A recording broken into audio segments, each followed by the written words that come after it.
उत्तर प्रदेश में कानून व्यवस्था को चुस्त दुरुस्त करने की ऐसी कवायद कोई पहली बार नहीं हो रही है, लेकिन चुनावी मौसम में बुधवार की इस बैठक की एक खास वजह यह है कि राज्य में कानून व्यवस्था की हालत को लेकर विरोधियों के हमले से मुख्यमंत्री अखिलेश यादव तंग आ चुके हैं। अखिलेश सरकार अब जीरो टॉलरेंस की बात कर रही है। निर्देश दी गए सरकार की तरफ से कि कानून व्यवस्था के सवाल पर किसी तरह का कोई कंप्रोमाइज नहीं किया जाएगा। कानून व्यवस्था और खासकर महिलाओं के प्रति और बेटियों के प्रति जीरो टॉलरेंस, किसी भी तरह का कोई कंप्रोमाइज नहीं होगा।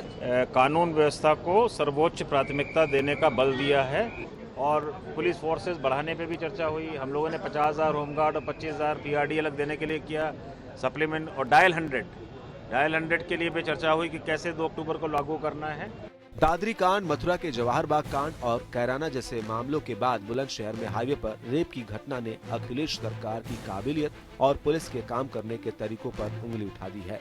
इसको लेकर अखिलेश सरकार विपक्षी पार्टियों के निशाने पर तो है ही।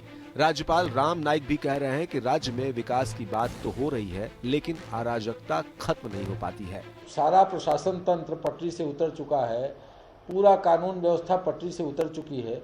ऐसे में अब 3-4 चुनाव के 3-4 महीने पहले अगर वो ये कहें कि ये बैठक करके माननीय मुख्यमंत्री जी कानून व्यवस्था के कील कांटे दुरुस्त करेंगे, तो ये कहना बिल्कुल व्यावहारिक बात होगी। हाईकोर्ट ने आदेश देने के बाद भी वहाँ कुछ ऐसा काम हो जाए कि पुलिस वहाँ अपना काम करने के लिए जाए तो पुलिस की हत्या हो जाए।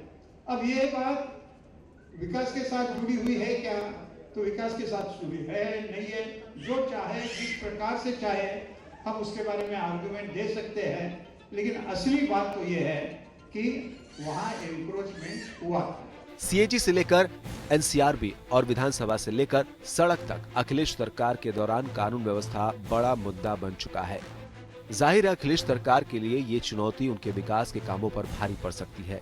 इसीलिए चुनावों से पहले के बचे बेहद कम वक्त में पुलिस सिस्टम को दुरुस्त करने की कोशिश तेज दिख रही है।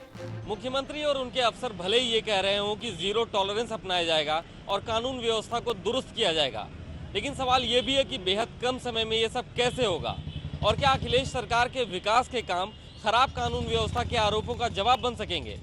कैमरामैन अविनाश निगम और अमित राज के साथ अभिषेक पांडे, APN, लखनऊ।